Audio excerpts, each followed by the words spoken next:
दिखने में आ रहा है कि कुछ लोग मुझसे नाराज़ हैं। वो नाराज़ इसलिए हैं कि उनको ऐसा लगता है कि मरवा के फ़ादर को बुला के मैंने उनके साथ कुछ ऐसे सवाल किए हैं जो मुझे नहीं करने चाहिए थे।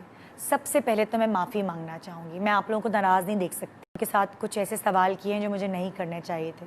सबसे पहले तो मैं माफ़ी मांगना चाहूँगी। मैं आप लोगों को नाराज़ नहीं देख सकती।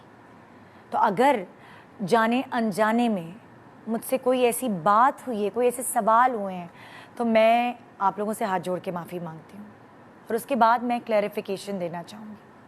हम लोग एक हफ़्ते पहले अपने शो प्लान कर लेते हैं और मैं ज़्यादातर ऐसे शो करती हूँ जो एंटरटेनमेंट और इंफरटेनमेंट से भरपूर हों, ताकि आपकी सुबह खुशगवार गुजरे।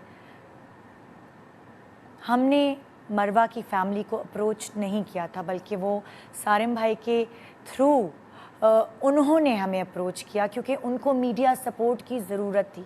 आपको पता है, अगर आप शो पूरा देखेंगे तो आपको अंदाज़ा होगा, उनकी पहले दिन एफआईआर भी नहीं कट रही थी। जब उन्होंने एहतजाज किया तो दूसरे दिन उनकी एफआईआर काटी गई। जब मीडिया सपोर्ट मिलती है इस तरह के केसेस को, तो जो इदारे हैं उनका काम और ज़्यादा फास्ट हो जाता है। ये वाले शोज़ तो मुझे इतना डिप्रेस कर देते हैं, मुझे इतना उदास कर देते हैं। मैं खुद एक माँ हूँ, मगर इस वक्त मरवा की फैमिली को मेरी सपोर्ट की, मेरे चैनल की, मेरे इस प्लेटफॉर्म की सपोर्ट की ज़रूरत थी, और मैंने अपना फ़र्ज़ समझ के उनको यहाँ बुलाया ताकि उन्हें हमारी सपोर्ट मिल सके। और यकीन जाने, इस शो के 2 दिन बाद मरवा का रेपिस्ट पकड़ा गया। यकीन जाने ये लोग मुझे दुआएं देकर गए हैं, मगर फिर भी जाने अनजाने में इंसान हूँ, मुझसे गलती हो सकती है।